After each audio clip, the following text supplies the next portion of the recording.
أعوذ بالله من الشيطان الرجيم بسم الله الرحمن الرحيم الحمد لله رب العالمين الصلاة والسلام على رسول الله محمد وعلى آله وصحبه أجمعين السلام عليكم ورحمة الله وبركاته Hayırlı günler, Allah subhanahu teala hayırlı turmuşlar nasip eylesin.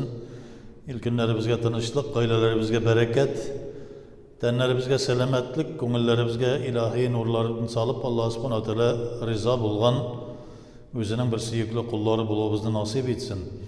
Şimdi İbadet İslamiye kitabının namaz müfsitleri turunda, yani namazını buza turgan nerse turunda, nerseler buza ikenligi turunda, söyleşini devam ederiz inşallah. Mekruhlar turunda söyleşken edik, olda bulsa hazır müfsitleri, müfsit degen söz yani namazda bütünley buza turgan, yokka çıgara turgan.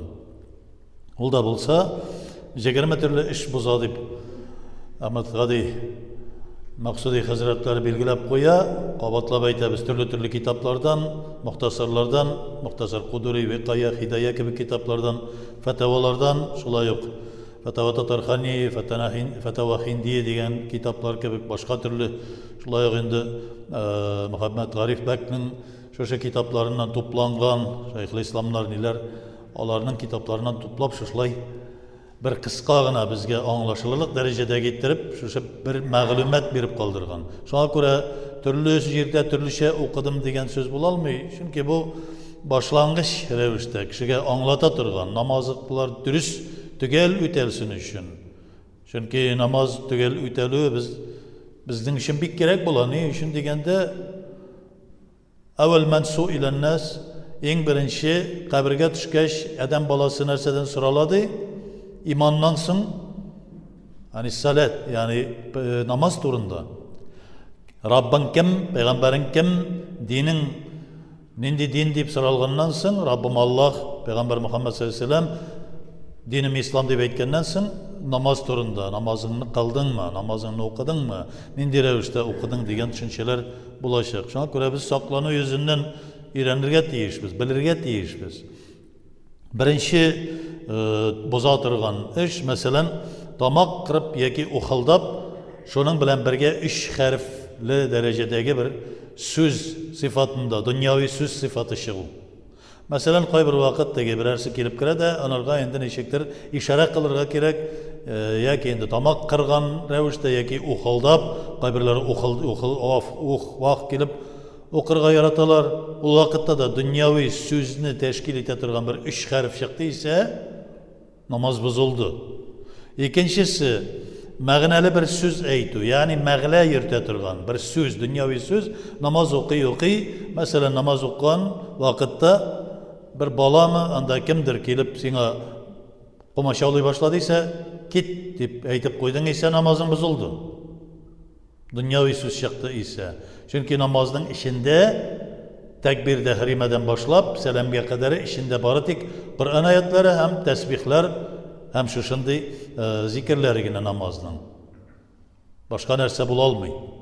Ansa garip dilinde.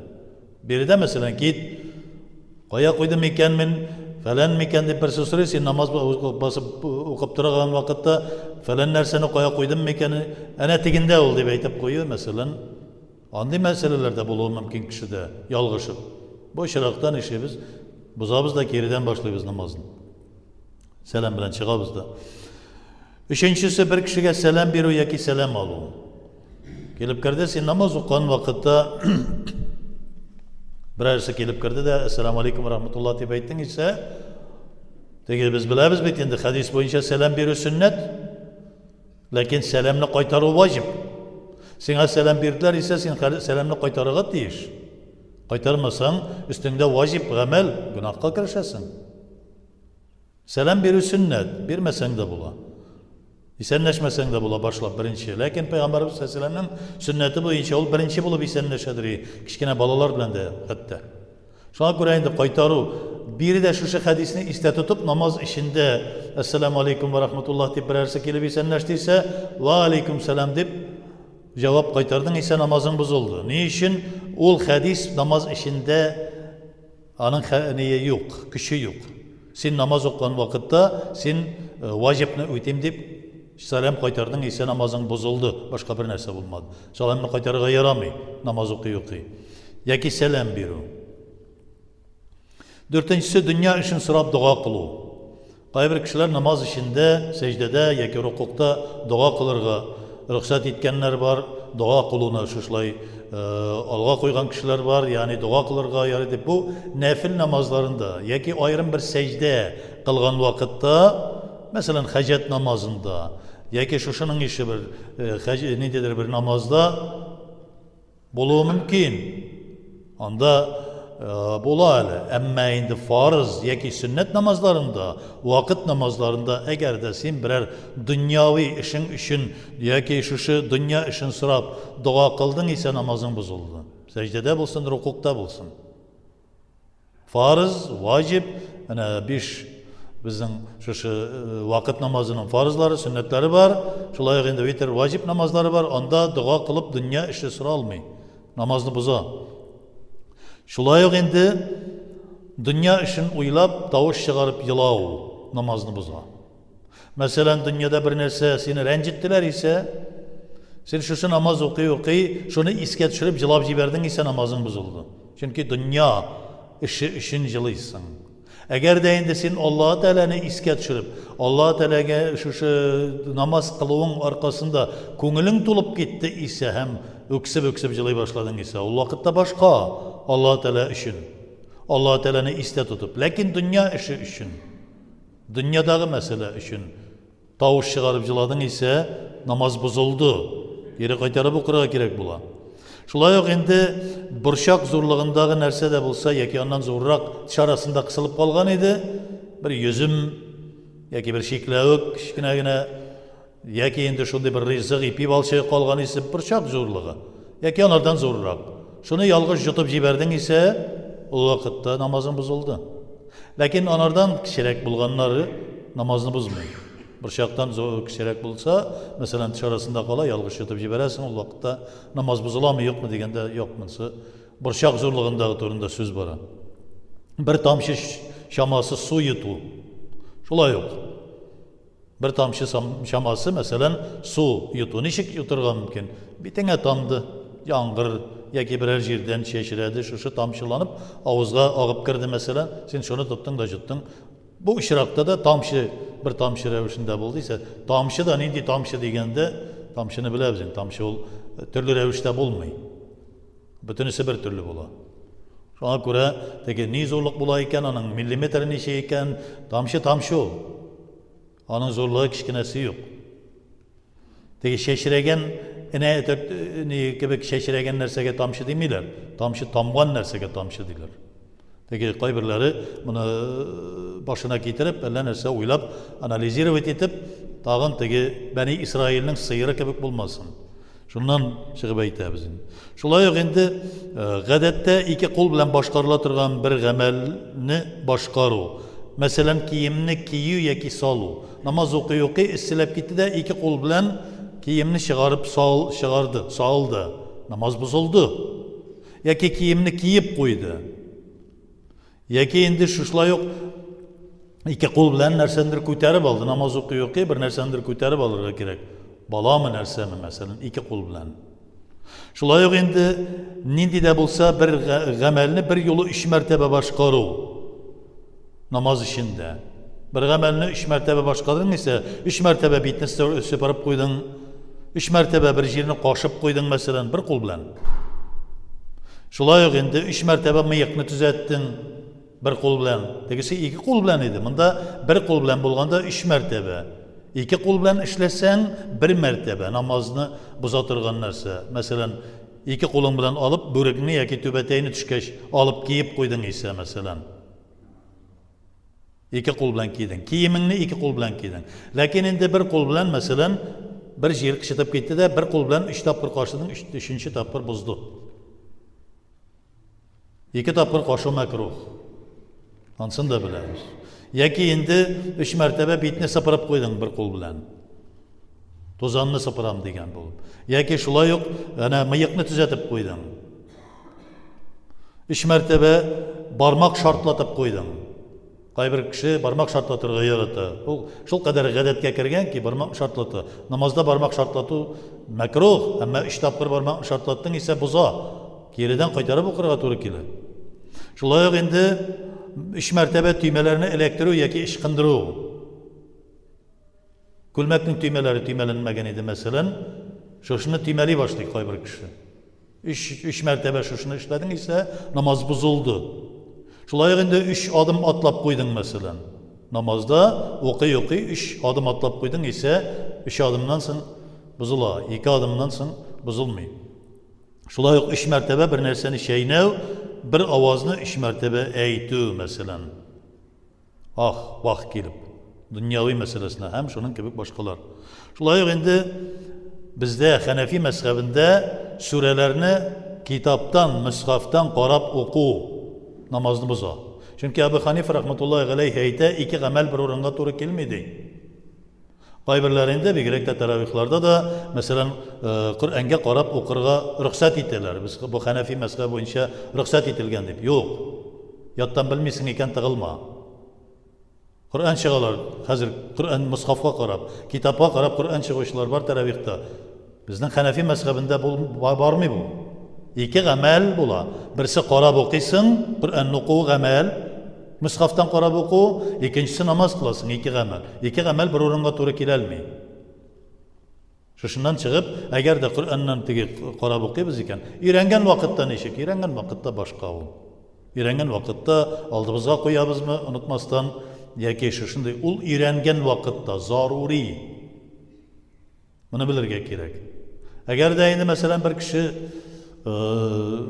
шушылай Коръән карап укый икән дә кулына тотып китаптан таравихны укый мәсәлән. Аны артыннан басып укырганмысың, юкмы дигән сорау туа. Әлбәттә намазы бозыла ди бездә. Хәнәфи мәзһәбендә. Намазы бозык кешенең, намазы булмаган кешенең артыннан намаз дип укыйм дип уку дөрес булмый әлбәттә, калганнарына да. Шулай ук инде Коръән сүрәсенең мәгънәсе бозылырлык итеп хаталы иттереп уку. Коръәнне укыйсың икән, намазны укыта башладың исә, син төгәл иттереп Коръәннең төгәл иттереп укытырга тиеш. Хәтта мәгънәсе бозылырлык дәрәҗәдә хаталы укыйсың икән, ул вакытта намаз бозыла. Шулай ук инде муктадиның имамга уючы имамнан алданрак торуы. Мәсәлән, әгәр дә бер артта муктади имамга уеп укыган кеше. Имам торып китмәгән әле, ул тора башлый. Имам сәҗдәгә китмәгән, мәсәлән, сәҗдәгә яки янда башка шушындый эшләр эшли. Имамнан алда. Шулай ук инде җәмәгать намазында ир белән хатынның бер сафта булуы. Бер сафта, мәсәлән, әгәр дә уртада бер ситра булмаса, ситра дип әйтик инде бер пәрдә. Пәрдә нәрсә була ул? Бирдә менә күрсәтә. Бер кичкенә генә мубах булган иде. Кичкенә генә бер аршин таяк куелса да ул пәрдә булып санала. Яки бер урындык куябыз, мәсәлән. 2 арада бер сафта булган вакытта биредә ират та баскан. Җиракта булса да, син бу башта бассаң, хатын кыз теге башта басса да, шул ук бер сафта туры килә икән, намаз бозылды. Ни өчен? Чөнки тәртибе шулай фикхның. Ирләр, балалар, балык булмаган балалар, аннан соң хатын кызлар укый. Артта укырга тиешле. Әгәр дә өйдә укыган вакытта, мәсәлән, өйдә җәмәгать белән укыйбыз, өй җәмәгате буларак укыйбыз хәзер. Хатын, мәсәлән, яндарак басып тора, бер адым арттарак баса. Ярыймы диләр? Әлбәттә ярый. Бер сафта ук түгел бит. Чөнки артта укылырлык түгел, квартираларда, мәсәлән, аның кадәр урын зур түгел, кыйблага караганда кысан була.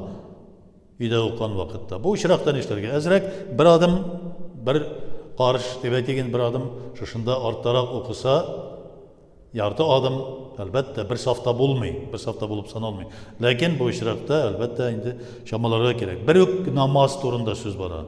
Илә намазының сөннәтен, мәсәлән, яки илә намазының фарызында, яки шушының яки бер төрле шушындый вакыт каза намазын кыласың, ул да шул каза намазын кыла исә, шул вакытта бер саф. Ләкин инде теге син бер төрле намаз укып, ул башка төрле намазны укыса, син сөннәт яки фарызны укыйсың, ул нәфилне укый исә, мәсәлән, бер сафта булган вакытта синең намазыңны бозамы дигәндә, ул мәсьәлә күз алдында тотылмый. Ләкин макрух, катгый макрух, хатын кызның шулай да басуы. Шулай ук иртәнге намазны укыганда кояш чыга башлау. Quyosh chiqa boshladıysa ertangi namozni o'qiy, u vaqtda namoz buzildi. G'avratning 4dan 1 ulushi ochiluvi. Açılıp gitti mesela. 4dan 1 ülüşün. Şamalı bizdeninin 4dan 1 ülüşü açıldı ise. Buna harcay jite. Gavret bizden kendikten alıp tiz astına kadar. Kaybırları şorti bilen kelgen vakitte köteriler şortiyi tiz üstüne kadar köteriler. Gavdanın 4dan 1 ülüşüne doğru kilse namazı yok.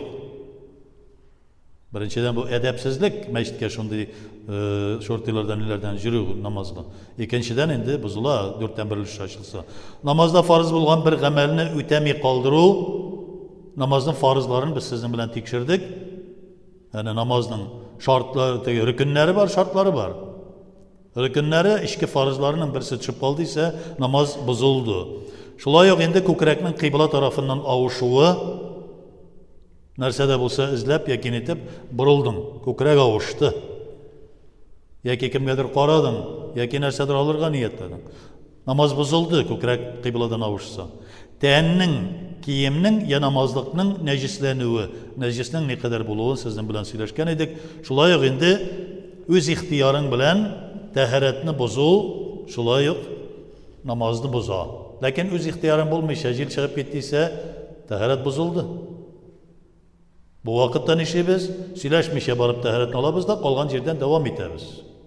Lekin endi o'z ixtiyoring bilan kishanib tahoratingni buzding esa birida namozni yangadan qaytarib o'qirga to'g'ri keladi. Chunki namoz buziladi. Mufsid.